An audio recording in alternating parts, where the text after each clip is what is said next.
occurring in the kidney, and then the kidney function at some point deteriorating, with the age along the x-axis here and the percentage of kidney function on the y-axis. I've somewhat amended this to point out that there are some individuals shown with this red line in whom there's relatively rapid decline in kidney function during early to mid-adult life. There are some individuals the rate of progression of the disease is rather slower, ending up with kidney failure in later adulthood, and there are some people in whom the disease really does progress in a much more slow fashion, who won't necessarily ever be troubled by kidney failure themselves, and that just illustrates the variability in severity that we see in patients all affected with autosomal dominant polycystic kidney disease.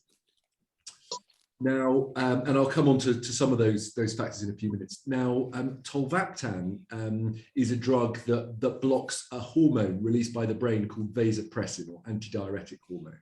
So vasopressin is a normal chemical produced by the brain, goes into the blood and tells the kidneys essentially to hold on to water to make concentrated urine. And Tolvaptan works by blocking that signal. And how do we know that that affects polycystic kidney disease? Well, the first experiment actually looked at animals, and it took animals that lacked vasopressin, so their brains couldn't make vasopressin, and having that defect, so not being able to make vasopressin, actually protected them from cysts in the setting of polycystic kidney disease. So that's a section through a kidney of a rat with polycystic kidney disease. It's got cysts, and that's one that's got both polycystic kidney disease and lacks vasopressin. And then when they added vasopressin injections to treat the increased urination, the cysts developed. And this really provided very good kind of mechanistic evidence that vasopressin is an important component of cyst generation, and that it's really needed in order to cause cysts, at least in animals. So how was this translated into humans? Well, the major trial was called the Tempo 3-4 study, which was published in 2012, and this looked at giving patients with polycystic kidney disease Tolvaptan. So as I mentioned, Tolvaptan is a drug that blocks vasopressin, so the kidneys can't see any vasopressin that the brain is releasing. The effect of the drug is, as you would expect, it causes increased urination. So if the kidneys can't make concentrated urine, they just produce dilute urine all the time. And people who have normal kidneys, who are given the sort of doses of Tolvaptan that were used in this study, will make 8 to 11 litres of urine a day.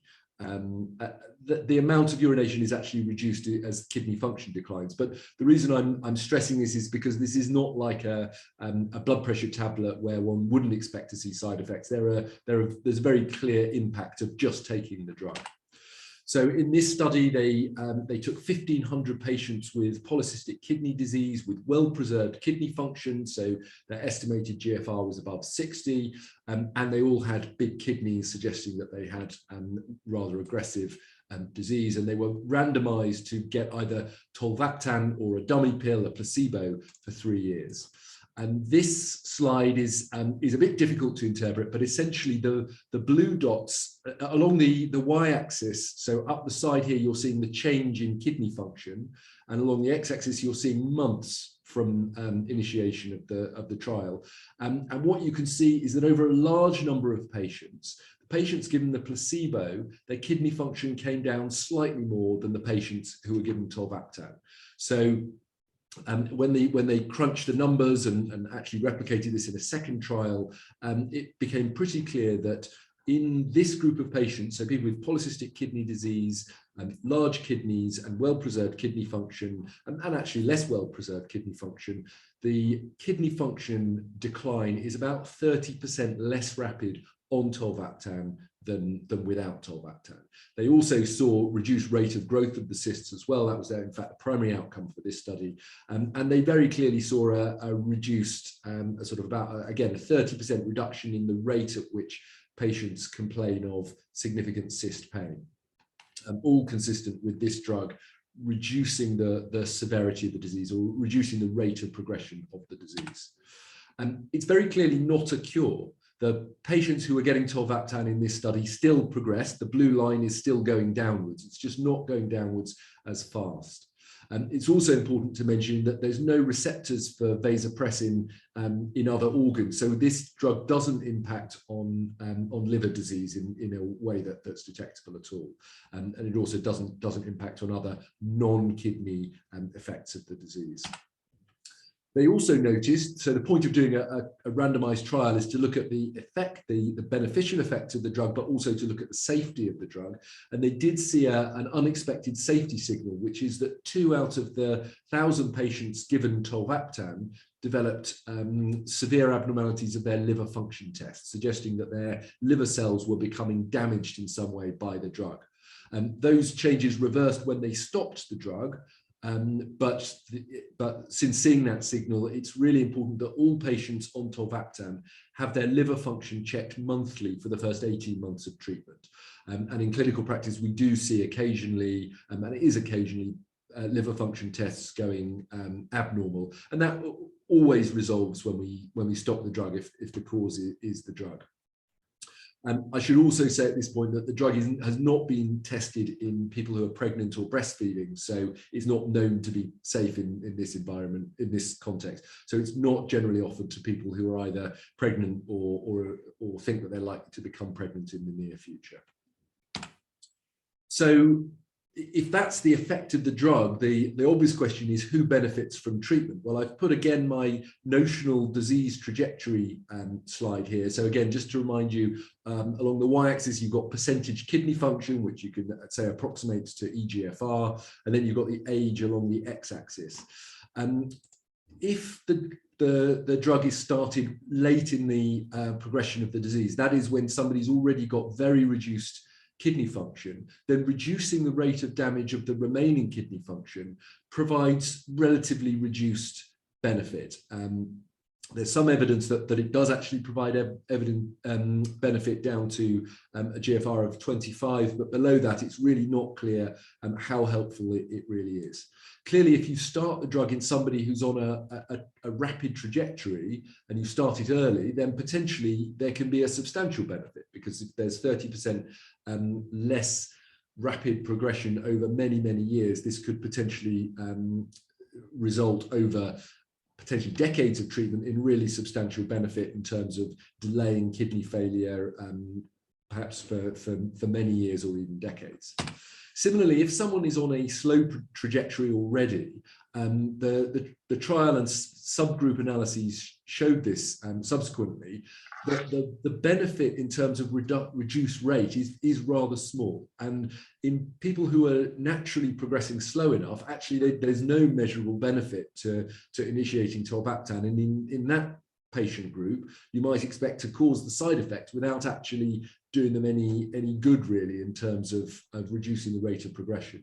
So there's the inference from these data are that there are some patients who very clearly would benefit from treatment with Tolvaptan. There are some patients who might have benefited from treatment with Tolvaptan, but it's now too late. And obviously, if you're already on dialysis or have a transplant, it's too late.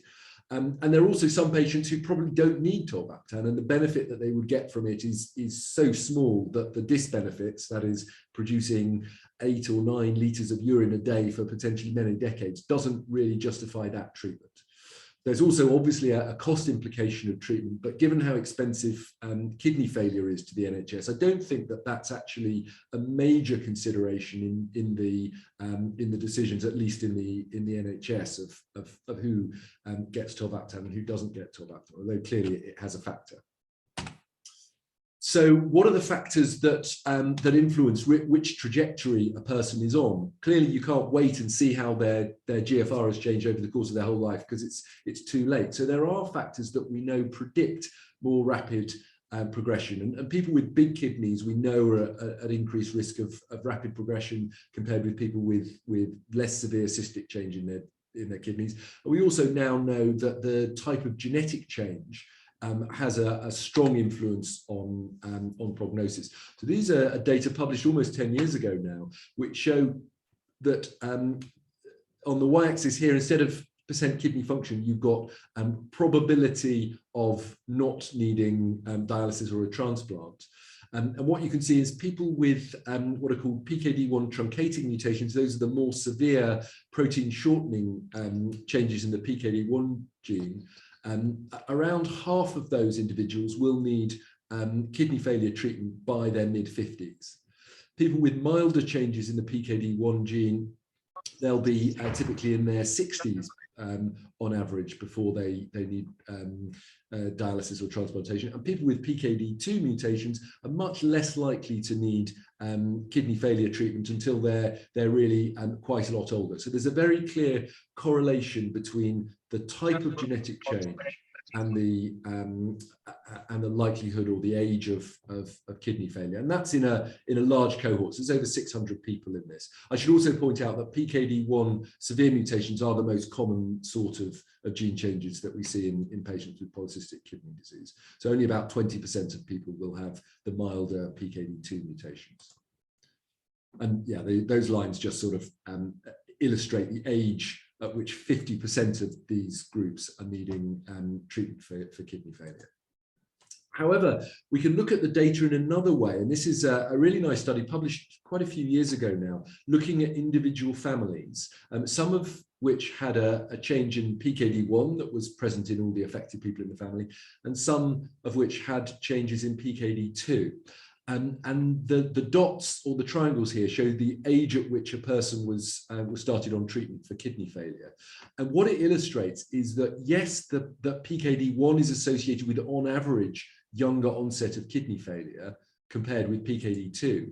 There are some people with PKD1 mutations who don't need treatment for kidney failure until quite late in life. And there are some people with PKD2 mutations who need treatment earlier in life. So what this is telling us really is that there's, excuse me, a substantial overlap in age at kidney failure, which is a marker for disease severity between the different gene types. And also it strongly suggests that age at kidney failure is modifiable. In other words, it's not purely determined by the main gene mutation that a person was obviously born with. And that's obviously a complicating factor when making a treatment decision for yourself or if you're a doctor for your individual patient, because it's not always obvious whether somebody's, even if you know they've got a more severe mutation, whether it's actually they're in the group that's going to do well with a severe mutation. Similarly, if they've got a milder mutation, they could still be at risk of more severe disease. So with that sort of context, the next question is, how is Tolvaptan now used in the UK? It was funded, so the trial came out in 2012, it was then licensed, and then NICE, the National Institute of Clinical Excellence, advised that the NHS should fund it for the following group of patients. So these are, this advice came out at the end of 2015, is that they've been diagnosed with autosomal dominant polycystic kidney disease. They've got evidence of kidney damage in England, at least, evidence of kidney damage that is mild to moderate. So between 30 and 90 is the range of EGFR. In Scotland, the advice, there was no upper limit, so they didn't specify that you had to have a GFR less than 90 before the NHS would fund Tolvaptan treatment. But in all cases, it had to be above 30 at initiation of treatment. And the reason for this was that it was perceived that below 30, the benefit to the patients was not justified by the risks and, I guess, cost of treatment. And the third criteria is that there has to be evidence of rapidly progressive disease. And in fact, the NICE guidelines stopped there with evidence of rapidly progressive disease. But examples of evidence of rapid progression or of risk of rapid progression would be large kidneys or other symptoms of the disease occurring at an early age in life. So young people who have symptoms from their kidneys, or high blood pressure from their kidneys, or big kidneys. They had to have, another example might be a high-risk genetic change and evidence of kidney damage, or if they'd been monitored and it was clear that their kidney disease was changing rapidly, then again, that would be seen as evidence of rapidly progressive disease. And I think the general aim in the guidance and also the clinical decisions that are made in determining Tolvaptan use really is to delay or avoid kidney failure in patients who are at risk of that without giving the drug that causes significant side effects and indeed has some risks to people who are unlikely to benefit from it. And it's that judgment for which, given that one can't see the future, that is what the guidance is aimed to address. And there's different guidance issued at various times by various other professional or kidney organizations. So, so one tool that's been used to assess risk of disease is called the ProPKD Score, which kind of gathers together some of those risk factors for rapid progression that I mentioned earlier. So being male gives you a point, because we know that men tend to progress more rapidly with polycystic kidney disease. Their outcomes are slightly worse than females. Again, having hypertension, high blood pressure before the age of 35, having urological events, so bleed from a cyst or a stone before the age of 35, and then the type of mutation, as you can see, having a truncating PKD1, so a most severe PKD1 mutation gives you 4 points. And this performs slightly, I would say, but significantly better than the genetic data alone. And the authors of the ProPKD score looked at GFR decline rate in people with different risk categories of, so ProPKD score less than 3 or less, 4 to 6, or 7 to 9. And what you can see is that the highest risk cohorts are a score of above 6. Which you really need, only includes really people with truncating PKD1 mutations, have a much higher risk or higher rate of decline of kidney function than people with lower scores. But this is really just a kind of codified way of getting at the same piece of evidence that I mentioned before, which what are the risk factors for rapid progression. And they also showed that the benefit from Tolvaptan in people who were in the lowest risk group was not detectable in the original clinical trial, suggesting that really targeting the treatment to the people at higher risk is where the most benefit is going to be. So how do we use Tolvaptan in the UK? Well, we don't have comprehensive data on this, but there is a national research registry, which I'm heavily involved in, called the Radar Rare Disease Registry. Participants give informed consent. There's now 28,000 people from all across the country participating, around 8,000 of whom have autosomal dominant polycystic kidney disease. Only around 600 of these individuals had genetic test results prior to 2021. We can see that the severity of the disease, so this is age and onset of treatment for kidney failure, so dialysis or transplantation. Again, the severe PKD1 variants, again, the most common cause of the disease, more severe than the other types of mutation. And then if we look at Tolvaptan use, we can see that of all those 300 or so people with truncating PKD1 mutations, 20% had been given Tolvaptan, which was much more than those other categories of patients. And it was started in this group at a much younger age, so a median age of 40 years, compared with PKD2 mutations, where it tends to be started in people at 50, and of course a much lower percentage. This doesn't necessarily apply to young people coming through, because of course Tolvaptan only became available in 2015. So this is a sort of retrospective analysis of how Tolvaptan has been used, not necessarily how it will be used in the future. And I think that was all I was going to say for the me speaking part of this meeting. I'm very happy to take any questions. Thank you so much. I will kick off with some of the questions that were asked in advance, and many of them covered the topic of criteria. But we had Terence asked a superb one. Who can prescribe Tolvaptan? Is it available via your GP prescription, or is it a consultant? Essentially, it's only really accessible from a renal unit, so a renal consultant or somebody they've delegated to. And the reason for that is that there is what's called a risk mitigation procedure, which is the liver function tests, basically. So in order to prescribe Tolvaptan, you have to have done a training module and shown that you've done a training module that says that you understand about it. So that really is why it's only accessible from a renal unit. Yeah, and I'm looking at some of the other questions about criteria. Alison and Judy wanted to know any particular reasons why someone would be declined Tolvaptan. Now, you said pregnancy or those who were hoping to fall pregnant. Is there anyone else particular that would most likely be declined?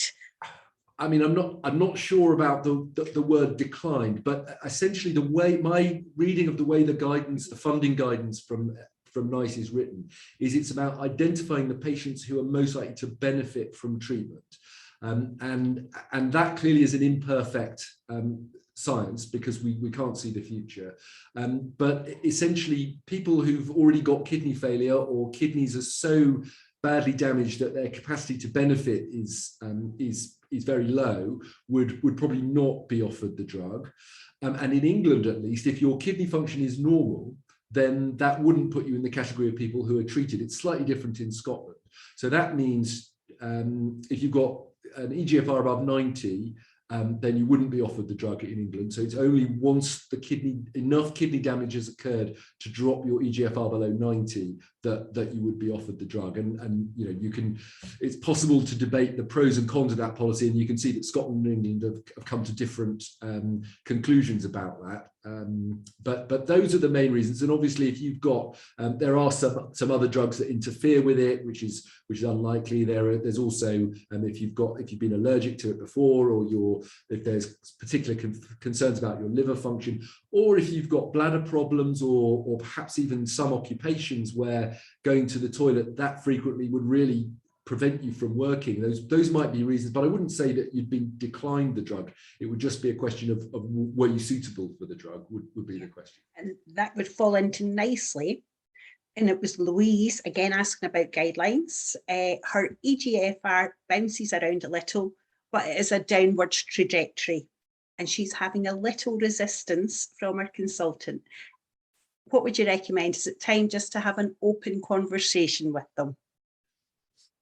I mean, at high, so I mean, without knowing the sort of specifics, it's a bit difficult to advise. But in general, at very high levels of GFR, so in the 80s and above, it's quite inaccurate, the EGFR reading that you get from the serum creatinine. So with my patients, I would tend to I mean, it would depend. Every patient is different, and the overall risk category, so the genetic change they've got, for instance, or the size of their kidneys would also factor in. But all things being equal, I would tend to want to see multiple readings, perhaps done relatively frequently, so weeks or a few months apart, to get a real feel for whether a drop in GFR was really represented progressive kidney damage, or if it was just, you know, a person was a bit dehydrated on the day that they had a blood test. But the goal of treatment, as I see it, is to delay or avoid kidney failure in the long term. So what you're trying to do in somebody who's young and has good kidney function is make an estimation of, well, in 30 or 40 years, are they likely to be on dialysis? And can we avoid that or delay it by treating now? And if it's not clear that they're going to be, then you'd want really good evidence that they were on a rapid trajectory. Whereas if perhaps they had a more severe mutation or big kidneys where it was much more clear that they were heading into trouble, then I'd be much more likely to give treatment. It's a judgment call, and I think every patient is different, and everybody's going to take a different view in the sort of grey areas. And you mentioned the 20 to 30 years there, that projection. Diane and Ian are both interested in how long you can be treated with Tolvaptan. You and I know the answer, but so many people on the call are new to the potential of it. So Tolvaptan is, once it's been started, in general, it will be continued right up until the person needs to start renal replacement therapy. So that is, they get a transplant or they start dialysis. So that's down to an EGFR of between around 15 or so, and that can take potentially years and years. So we had, I mean, in my own practice, we had patients on the original Tempo 3-4 study that entered the trial in kind of the mid-2000s, and they're approaching 20 years on treatment, some of those patients. Obviously, the people who weren't in the trial only would have had access to it since 2015. But yeah, we're talking about potentially decades worth of treatment. And every patient is different. It depends what their kidney function is when the drug is started, how rapid their disease is progressing, Clearly, if you're on the drug for 60 years, then it might be the case that actually you didn't ever need it.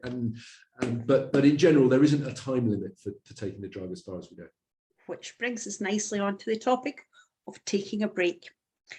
After this, we'll go on to the side effects. So all the liquid goes in, it all has to come out. But before that, we know many people take a break for their comfort, whether it's for a weekend, a concert, or a holiday.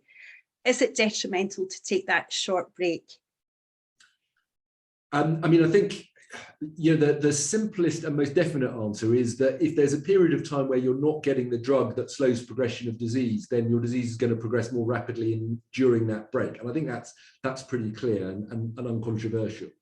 But clearly, this is a disease that's with you for your whole life. So, the odd weekend is a very small amount of time. So not significant.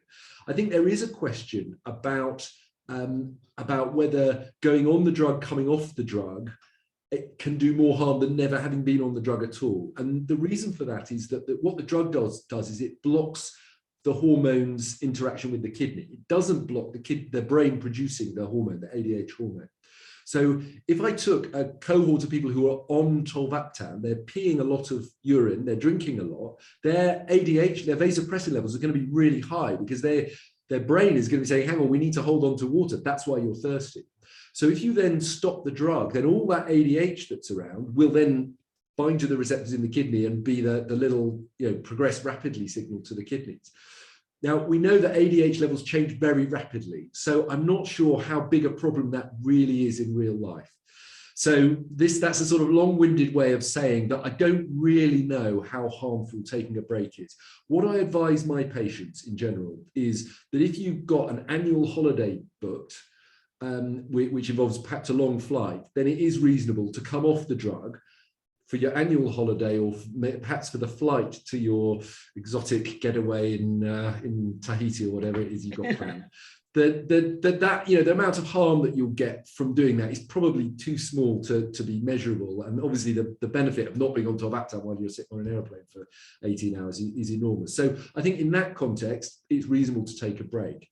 If, however, you do a flight every week or every month, or you have long meetings or something that's actually part of your routine, and you're taking a break more than every month or every couple of months, then I think you're into the territory of, well, perhaps going on and coming off Tolvaptan is completely counteracting the benefit that you're getting. And of course, we don't know, because that wasn't tested in the trial, that perhaps you might be better off not being on Tolvaptan at all. So, again, I don't know is the answer. I think you're pretty safe taking an annual break. More frequently than that, it's a judgment call, and I don't think it's going to be possible to get that information unless we do. So not on every Friday or once a month, but every now and then, no harm to be done. Exactly. 1 or 2 times a year is probably safe to say it's not doing you harm. More frequently than that, the risk of you just taking the drug and it not doing you good it starts to build. And Sarah asked a question in advance, and it's something I know answering the helpline, it comes up very, very often. I don't know whether we're too British and won't ask and deny that we drink alcohol, but Sarah was wondering if there's any counterindications about having some alcohol while on Tolvaptan. Yeah, I mean, alcohol is not, as I tell my patients, is not directly toxic to the kidneys. It's bad for the liver, but it's not toxic to the kidneys. And it probably doesn't do a whole lot when in terms of interfering with Tolvaptan. So I certainly don't advise my patients to be completely abstinent. I would say that probably binge drinking and getting dehydrated, you do risk doing yourself significant harm to your kidneys. So I don't think it's the alcohol per se that I would advise against, but I would strongly advise against overindulging and getting properly drunk. I think that's a bad idea for lots of reasons. And again, and what I tell my patients who are not on Tolvaptan is that if you drink so much that you've got a headache the next morning, that is probably because of dehydration, and you're probably accelerating your disease because of that. So that's the approach that I would take. And while we're on the subject, coffee again, I don't see that there's any particular evidence to suggest that coffee is harmful to the kidneys in polycystic kidney disease. I can imagine that if you drink so much coffee that you're drying yourself out, that is harmful. But I certainly don't tell my patients to abstain from coffee or tea.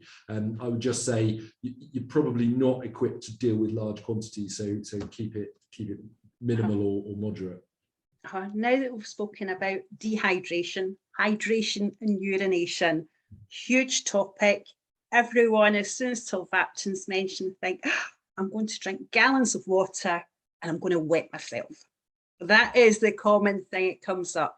Can you give some people some guidance perhaps on how much they are likely to drink and actually the impact and how often they go for a wee? And I'm going to actually ask the audience, it's something that comes up quite often in calls, if they want to share their experience in the chat and other people can just read through that. Perhaps if someone's got a top tip. I know there's one person in the call who said when she started, it was being organised and having the bottles of cool water readily available and always to hand. So that was her top tip, was to be organised. Other ones, it's planning the travelling. If you know you're going to be in the car for 2 hours, know where the toilet is halfway down the road. So is there anything that you can say that would be beneficial for people to know? Yeah, I mean, obviously not ever having taken Tolvaptan myself, I'd defer to the strategies that people who have been on the drug have observed. But what I would say is that everybody is different. That there are some people who just can't get on with Tolvaptan, no matter how hard they try. The volume of urine that they produce is so torrential that it basically stops them functioning, doing the things they need to do in their life. And that's a very small proportion, but there is that very small group of people for whom they just can't tolerate it for that reason. And we're talking a couple of % of patients. It's not likely.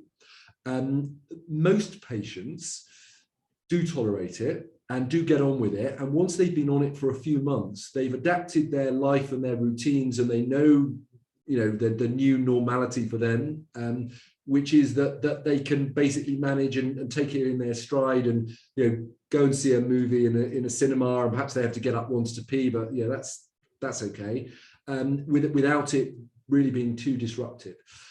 Early on in the disease, when the kidney function is very good, the amount of urine that a person produces is more in a day. So that's the kind of 8 to 11 litres figure that I provided. So if you're, and that's one of the reasons I think why there's reluctance in England to start the drug at very high kidney functions, because you get the worst side effects.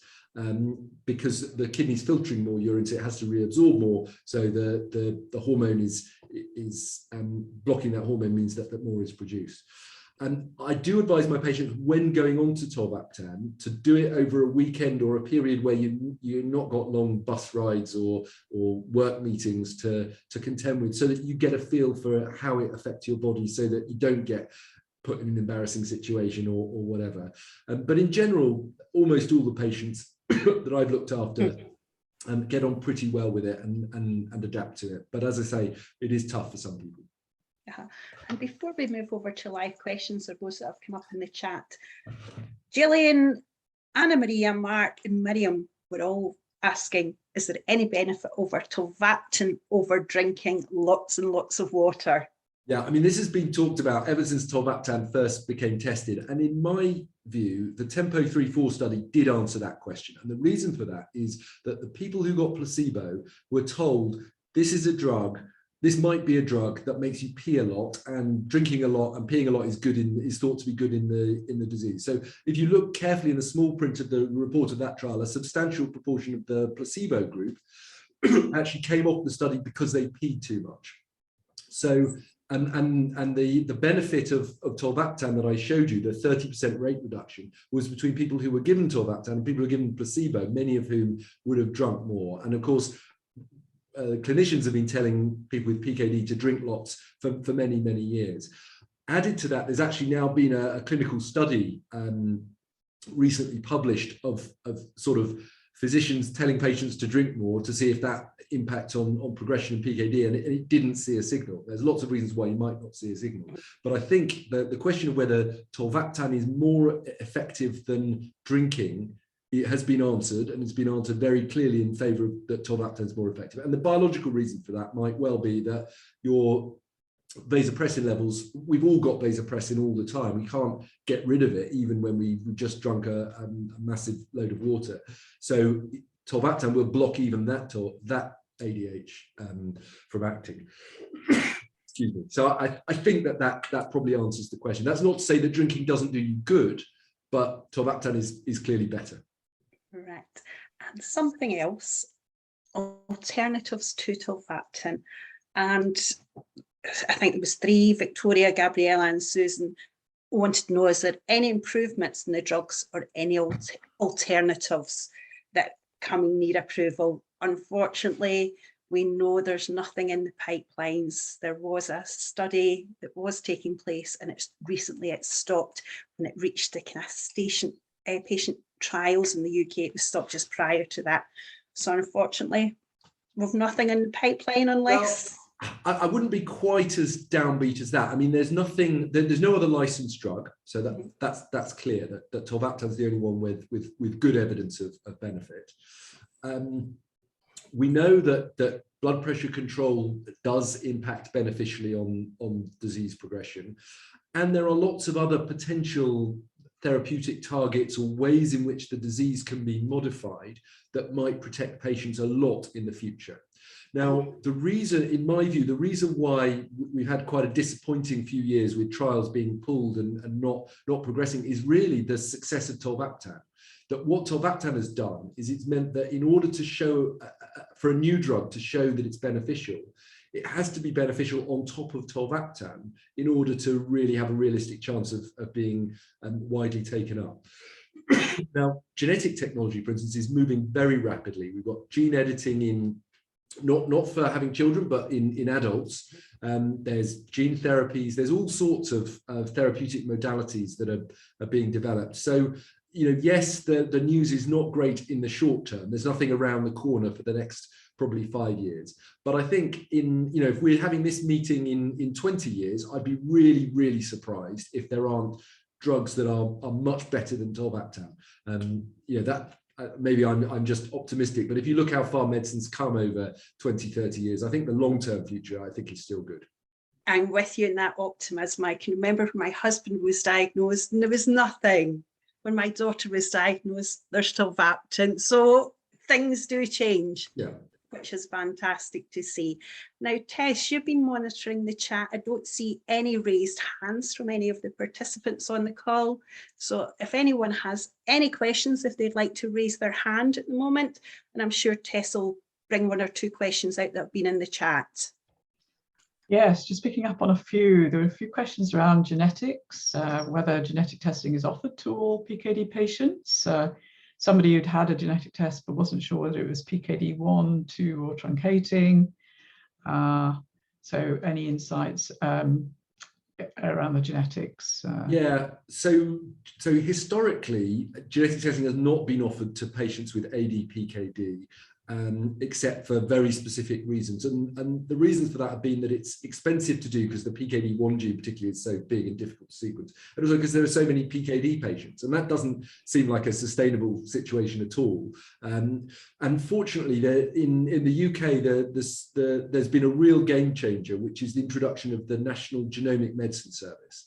And that has nationally commissioned, so that is NHS England paying centrally for patients with cystic kidney disease in whom a genetic test would either clarify the diagnosis, so it's not completely clear that it's ADPKD, or if a genetic test would be actionable, that is, would assist management, that it is funded. And that means, because, as I've shown you, the different type of mutation has such a strong impact on disease progression, it means that certainly young people who have not yet decided whether to take Tolvaptan, people with children, and a whole load of other situations, means that genetic testing should become, in a short period of time, very widely available. And I work in a centre that has a lot of genetic expertise and genetic history, but it's no different to all hospitals across the country in terms of what the NHS is trying to do. And I suspect that over a very short period of time, pretty much all patients with PKD will get genetically tested, because it is so useful, not just for them, but for their families, to know what the genetic cause of disease is. So yeah, I mean, and certainly my practice is essentially almost all my patients I will offer genetic testing to. There are reasons why one wouldn't, but in general. We've also had a number of questions, variety of questions around polycystic liver disease and liver cysts, and obviously the side effects on the liver. So it's a bundle of questions really regarding the liver. And there's one really interesting one there about the liver. It's in our community. It's not too often we see them. Those who've had a liver transplant in particular would be a suitable candidate for Tolvaptan, although they've now had a liver transplant due to extreme PLD, which is unusual to see. So if a patient's got ADPKD and they've got cysts in their liver and kidney, and they've undergone a liver transplant at a time when their kidneys are functioning well enough for them not to need a kidney transplant, then subsequent to that, then yes, there are situations in which they would be eligible for Tolvaptan. And in fact, that's a situation which I've used Tolvaptan for patients. I have to say that's a pretty rare situation to be in, partly because liver transplant's pretty rare in ADPKD, fortunately, but the numbers of patients are small, and partly because for many patients, by the time they have a liver transplant, their kidneys are also significantly damaged. So some of them will have a dual organ transplant. That is, they'll get a new kidney as well, in which case they clearly won't need Tolvaptan. So yes, it is possible to give that treatment, and it is considered. But it would just depend on the clinical situation. And most people want to know, for PLD, does Tolvaptan impact either in a positive or negative manner on the cysts in the liver? Does it help? Does it make them worse?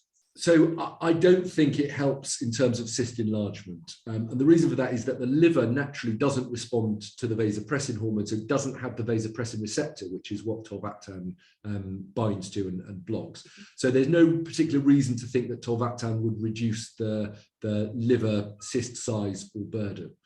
Are liver cysts a relative contraindication to Tolvaptan? No, I don't think they are. I mean, we've obviously looked quite carefully at which of the patients with ADPKD who get derangement of their liver function tests when they're given Tolvaptan, and we can't at the moment see a clear relationship between cyst burden. I have to say that that derangement of the LFTs was not, the liver function test was not seen in people given Tolvaptan who have other diseases, so the drug is used in other situations. So it was a surprising signal, and it does suggest that there is something a bit different about patients with PKD compared with patients without. But at the moment, we can't really relate that simply to the number of cysts or the cyst burden.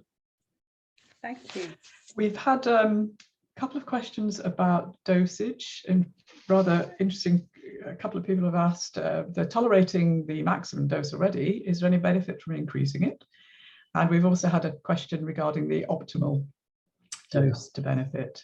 I mean, I think for a question like that, you've really got to be guided by the clinical trial, because anything else is, basically an experiment on a person, which you can't possibly know whether you're doing more harm than good. And in the clinical trial, they were titrated up to the maximum tolerated dose, which is 90 milligrams in the morning, 30 milligrams in the evening.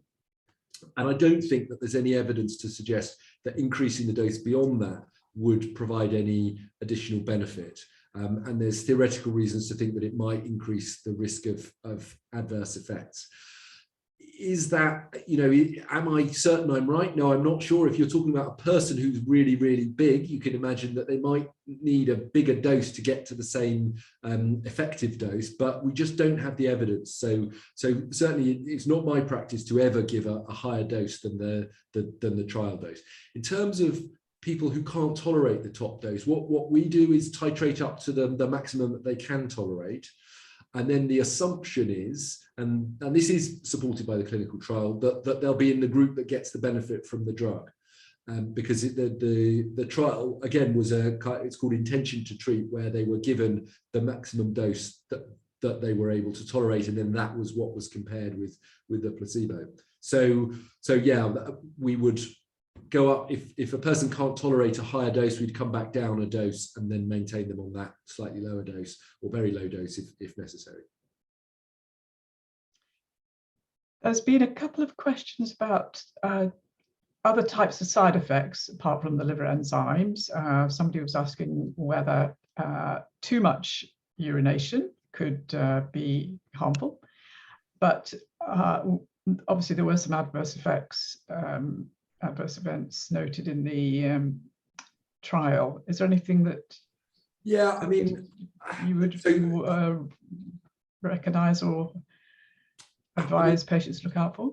I mean, with regard to the too much urination or drinking too much, within reason, I would say that drinking water is not harmful. It's very difficult to poison yourself by drinking too much water for your kidneys to handle. That is slightly different if you've got very weak kidneys indeed. Then if you drink too much and your kidneys just can't get rid of the water, then you can develop fluid retention. But in people with good kidney function, you can, if it's coming out, then it must be okay to put it in. So if you're drinking 8 litres a day and you're peeing 8 litres a day, then that almost certainly won't do you harm. I guess you can potentially, if you really drink too much, you can get your salt levels down, which won't be a problem with Tolvaptan, but would be just by drinking. But in general, I mean, my recommendation for my patients is to, not on Tolvaptan, is to aim for 3 litres of water a day. And I think you're unlikely to do yourself harm, below 8 litres a day if you really can manage that. And for Tolvaptan, because it's the Tolvaptan that's driving the water loss, replacing that is not going to do you harm. So what I would say though is that if you're on Tolvaptan and you get sick, so you can't drink, so let's say you've got diarrhea, vomiting, or very bad flu or some other non-specific viral infection such that you're laid up in bed, then there is a risk of getting dehydrated. And my advice to patients in that circumstance is to take a break from Tolvaptan and monitor the blood pressure, and probably also take a break from blood pressure tablets as well, while the blood pressure, unless the blood pressure is clearly high. So I think that probably addresses the question. It's not harmful directly, but there are circumstances in which you could potentially expose yourself to harm. And then, sorry, the other question about other side effects. Any other side effects? Yeah, I mean, yes, we do see things. I mean, we've seen a whole range of what I'd call idiosyncratic side effects. So hair loss, itching, but these are very small numbers of patients. There wasn't any clear signal apart from the liver function tests that came through the trial. So, it's like any drug. Yeah, any patient could get a rash, they could get a reaction. But in terms of side effects, it's the urination and the risk of the liver function test becoming abnormal that are the ones that I would recognise. A couple of last minute ones come through.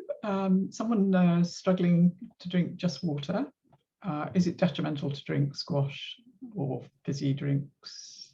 No, it's not. And yeah, drinking several litres of pure water is pretty tasteless, and some people don't get on with that. I would say that if your drink of choice has got lots of sugar in it, then you're going to be drinking a lot of sugar if you're drinking litres. So a litre of Coke, for instance, it's hundreds of grams of sugar, and if you do that every day, you're going to get diabetes or get fat or all sorts of things, and your teeth will rot. So you just need to be sensible about what it is you're going to be drinking large quantities of. But a sort of sugar-free squash, I can't see that doing any harm to anybody. Superb. And I think once I've noticed it coming up in the chat, and it came up in another place as well, by all this urination, are we taking the good things out our body as well? So would we start to have imbalances in our bodies? So the short answer to that is no. I mean, urine is essentially the kidneys are highly specialized organs that produce urine, and what you're changing is the amount of water, and it is just water that the kidneys are losing. So no, you're not going to wash out things that you need by drinking lots of water. The body doesn't work quite like that. That's superb. Now I think we'll just finish off very on time, and I'm delighted we've covered so many fascinating questions, can I thank you on behalf of the charity and our audience for a very informative lunchtime session. I have learned a lot from it. Tolvaptan fascinates me, and it's interesting to hear all the little bits and pieces that go with it. So thank you so much.